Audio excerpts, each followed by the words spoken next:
Police detain him on the outstanding warrant. That's when chatter from dispatch alerts police to something highly concerning. There have been 2 other shootings in the area. One of the first questions we asked, are these 2 shootings related to the shooting that killed Precious Jackson? All of this raises another terrifying possibility for detectives in these gang-riddled streets. This is an all-out gang war.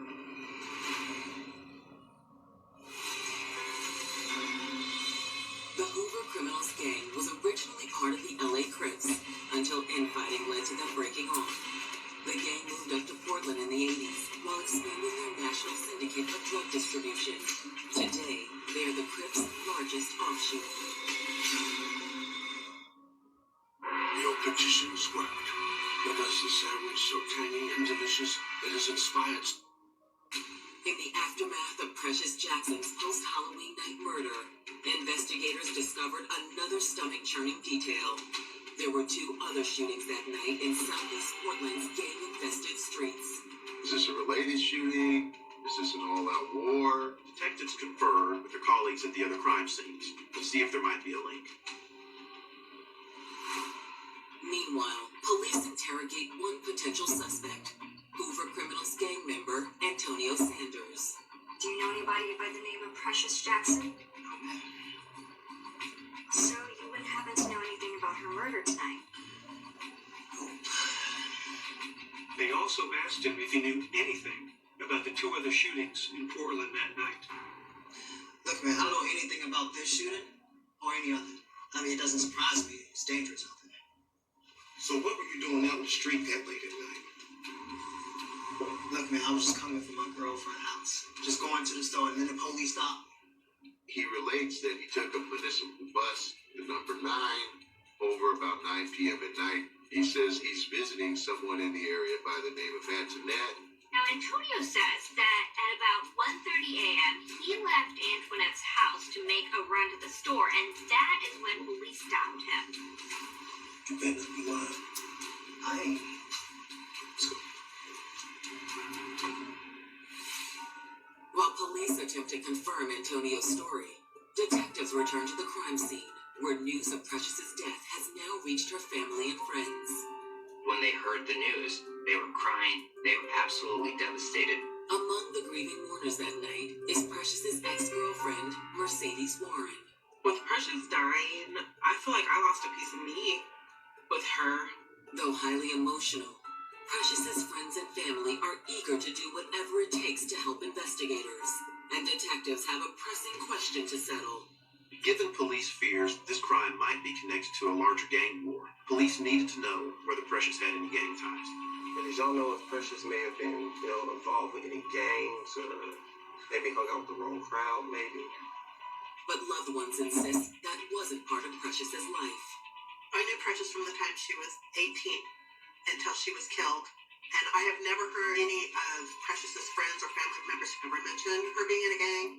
She was a caregiver trying to make herself as a good homemaker. And that was her direction. Any kind of gang activity or anything else wasn't really on her radar. While Precious seems like an unlikely target for gang violence, her sister Brianna does reveal something troubling. Listen, you need to just stop calling my phone.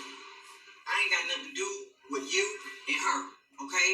Precious had been getting threats for a few weeks. And Brianna says just before the murder, they escalated. You want to come after me with a gun now? Who is that? Don't worry about it.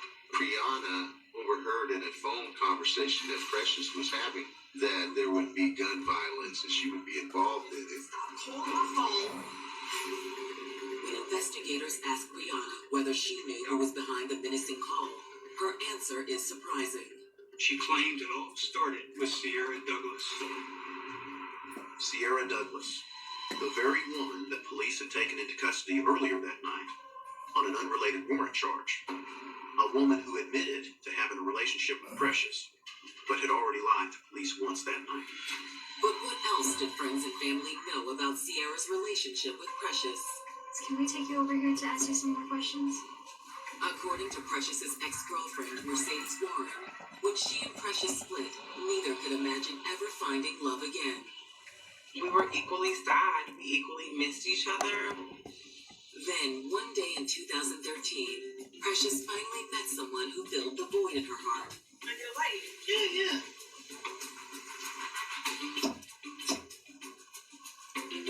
Appreciate that. No problem. I'm Precious. Sierra. After ending a relationship with a boyfriend of 5 years, Sierra was on the rebound and looking to have some fun. Enjoying the party? Yeah. Are you? I am now. Precious was so attractive and so fun and so flirtatious that a woman wanted to talk to her and wanted to be around her, wanted to enjoy her personality. As Precious and Sierra's relationship deepened, apparently neither woman saw it as a short-term fling. Sierra had a child, and the thought of possibly getting to help someone raise a child was very exciting to Precious. Though the 2-year-old little boy was living with Sierra's mother in Arizona at the time, they talked about what would happen when he came home. But not everyone was content with the couple's newfound happiness. Allegedly, Sierra's baby daddy and ex-boyfriend, Corey Hill, was pretty upset about the situation. Not only was he being rejected by Sierra, but Precious Jackson had taken his place. This may have been a little bit damaging to this gentleman's ego. Mercedes tells detectives that in the weeks leading up to Precious's death, Precious had been receiving threats from Corey. For her own safety, Precious's loved ones had urged her to end the relationship with Sierra. But like Precious had done all her life, she refused to abandon the woman she loved because of the bully's threats. Instead, Precious moved with Sierra into the Laurel Place apartments, a place where she believed Corey would be able to find her. Could this case, which once appeared to be gang-related, really be a love triangle gone wrong? Police weren't sure. Thank you for your time, Nick. Sorry for your loss, alright. Soon after talking to Precious's family, police were able to determine that the other 2 shootings in Portland were not related to this particular shooting. But if this murder was just about Corey Hill being jealous, there was a lot they could not put their finger on. Why had a group of masked men shown up the night when Precious was shot? And how was Antonio Sanders involved? Or was he? In a case with more questions than answers, one witness is about to drop an enormous bombshell. She revealed the man's identity, and they were floored.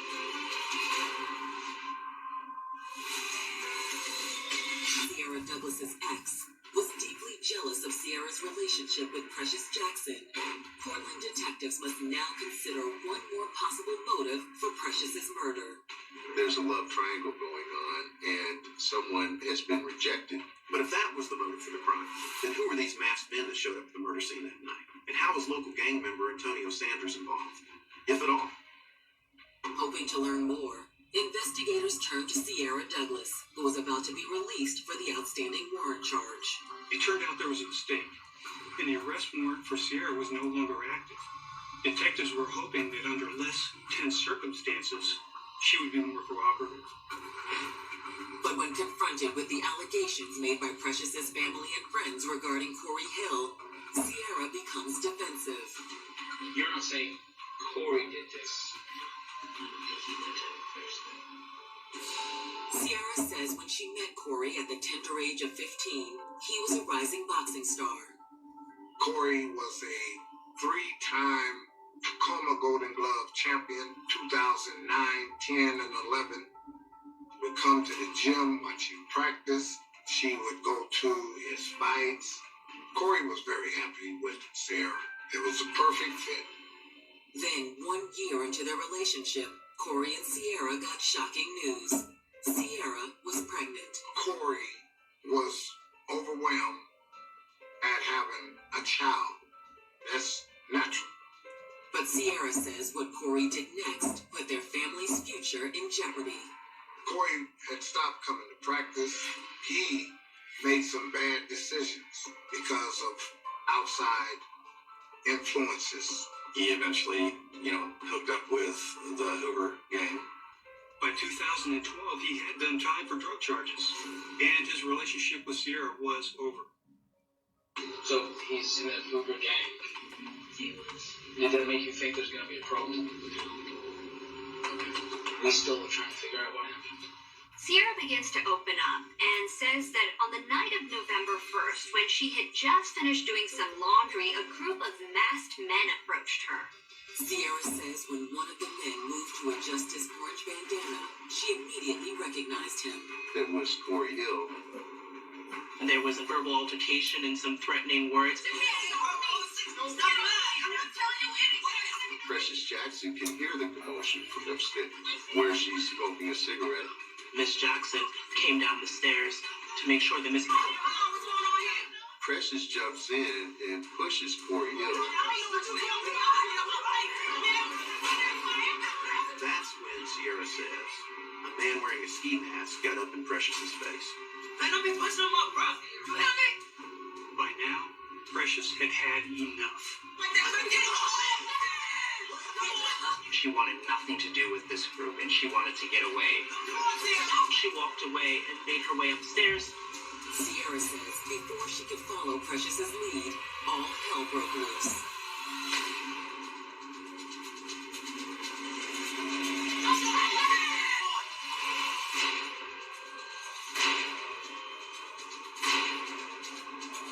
This coward unloads into her back. She falls dead right there. She didn't stand a chance. Corey Hill's violent past and his presence at the murder would seem to bolster the argument that Precious's death was a crime of revenge. But for investigators, there are a few facts that still don't fit. If this was Corey Hill's personal vendetta against Precious, then why had the man wearing the ski mask pulled the trigger and not him?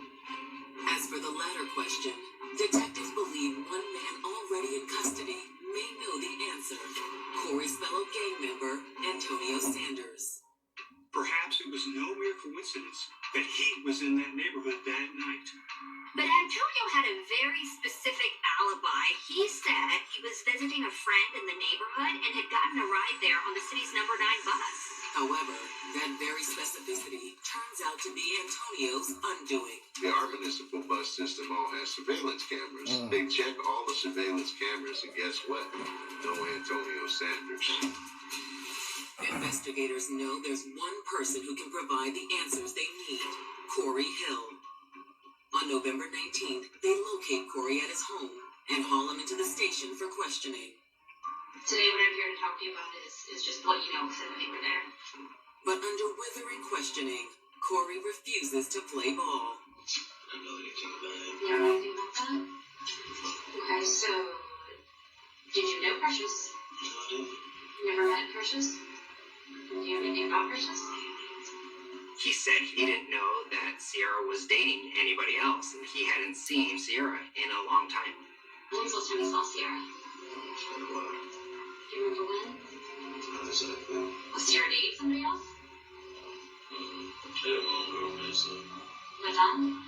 So I have my own relationships, I really don't know. He also said that he didn't know anybody named Antonio Sanders. Just say I'm lying. You want other people to speak for you. About Mr. Sanders, what's he gonna say? He's in the same car that you're in, so don't tell me who's that. He's in the same car that you're in. Don't know. So all you've done so far is tell me lie. Though police feel confident Corey Hill is lying to them, they aren't ready to press charges. Without knowing more about his role in the commission of the crime, they didn't even know what he was guilty of. Conspiracy to commit murder, accessory after the fact. Since Corey is currently on parole, police are able to hold him at the station while they continue investigating the case. He has been on parole for an unlawful weapons possession, so they're able to detain him. But what detectives need right now is a hard piece of evidence that ties Corey and Antonio to the same location. It's back at the crime scene that police spot a potential opportunity. The apartment complex had surveillance video. When investigators review the footage, it confirms that 2 vehicles entered the parking lot at about 1:30 a.m. And these were the same 2 vehicles seen fleeing the parking lot a few moments later. And even more importantly, it showed among these men at least one of them wearing a bandana. And And based on Sierra's earlier account, police believe that one of these men was Corey Hill. As for the trigger man, he's also present and wearing a ski mask in the footage, just like Sierra told police. He's wearing a white shirt, dark jeans, and black and white Adidas, and also wearing a coat. That's exactly what Antonio Sanders was wearing the night he was apprehended, minus the coat. The shooter is Antonio Sanders. Inch by inch, detectives move closer to solving the crime. But when a lady of the night comes calling, it might just provide the final missing piece to this unnerving puzzle. Every time I think about it, I get this weird feeling in my stomach. It makes me sick. It's disgusting. I don't think anybody really realized what this guy's background was and how dangerous Corey Hill really was and what he was really capable of. I think if people had known that, then things may have turned out a little differently and people may have been a little more cautious and tried to diffuse the situation. Thanks to newly surfaced surveillance footage, detectives in Portland, Oregon feel certain that gang members Corey Hill and Antonio Sanders were both present when Precious Jackson was gunned down at her apartment complex. But what detectives still don't know is did Antonio act alone when he pulled the trigger, or at the behest of his fellow gang member, Corey Hill? At this point, neither one of these men is cooperating with police. They hope that finding some of the other masked men involved in the crime would help put the pieces together, but they can't find them. It was dead end after dead end. Then investigators get what looks like a lucky break. Is that you, detective? A woman named Sophie Keys comes forward, claiming to have dirt on Antonio Sanders and Corey Hill. She had kind of a paid-for-hire sexual relationship with Antonio Sanders. And every time that Antonio Sanders was with Sophie Keys, Antonio Sanders also had his best friend Corey Hill with him. You don't see one without the other. According to Sophie, in the last few weeks, she had overheard numerous conversations between the two gang members, some of which she claims were heated. During those conversations, Hill was agitated, more than agitated, enraged oftentimes around the relationship that Sierra began to engage in with Precious. As a member of the Hoovers, he does not want to be looked upon as not a powerful person. To have his child's mother leave him and then be with a woman takes that away from him. Sophie claims that in the hours before Precious's murder, Corey Hill's anger boiled to a climax. Got some people, man, might be trying to start some trouble. We need to go handle them. It's a chick, man. It's a chick. I think we need to go. We need to mess that bitch up, man. Man, I told you, I ain't got no beef with that lady. Yeah, you do. She know the 60s, dog. So damn, why didn't you say that before? Corey Hill had to come up with a rationale that would be palatable to Antonio Sanders. Corey Hill framed it that Precious Jackson was a rival gang member, a rolling 60s Crip. So he's believing that where they're going to be getting a point across possible rival gang members, even though that was untrue at the end of the day. You down? Yeah, man, I'm down. Yeah, come on, man. For detectives, Sophie's allegations are a game-changing revelation. Corey Hill is really the mastermind of this killing. He essentially used Antonio as his pawn in the love triangle. In light of the new evidence and testimony, on November 21st, Antonio Sanders and Corey Hill are charged with Precious Jackson's murder. I was still sad and devastated. Just because you arrest somebody doesn't bring Precious back. As the case heads to trial, detectives continue gathering evidence against the two men. They said the orange bandana that they found in the suspect's getaway car and the ski mask that they found thrown out from that vehicle in for DNA testing. When they test the orange bandana for DNA, it comes back to Corey Hill. They test that ski mask for DNA, and the DNA comes back to Antonio Sanders. And when you have that DNA evidence, now that's the nail getting hammered into the coffin. Not long after, defense attorneys approached the prosecution about making a possible plea. There's a lot that goes into trying a case. It is expensive, it takes a lot of time, and when you have gang members involved, there's always a possibility that some of the witnesses are going to be threatened, and the Portland police and the VA cannot protect every witness. In the end, prosecutors decide to offer both defendants a reduced charge of first-degree manslaughter. Antonio Sanders would serve a sentence of 18 years. Corey would serve 12. Corey's proposed sentence was much shorter because police could not prove that the murder was premeditated and because he did not pull the trigger. I advise Corey that was very, very lenient. And what they could have done was a lot worse than that. Both men took the plea. Those close to Precious feel her killers got off easy. I personally think if you shoot someone in the back and that person is running away from you, you should never see the light of day again, ever. Precious is gone forever. But you can come out when you're 40. I feel like they should be locked away for life. Each day her loved ones must struggle with the knowledge that the world lost a wonderful woman, all because of one man's sense. All right. Back to you, YouTube. You know, I had to give you something there extra, but I will be tuning in with some more recordings. Stay tuned. You know what I'm saying? Hit that like and share button and please subscribe to the channel. Peace out.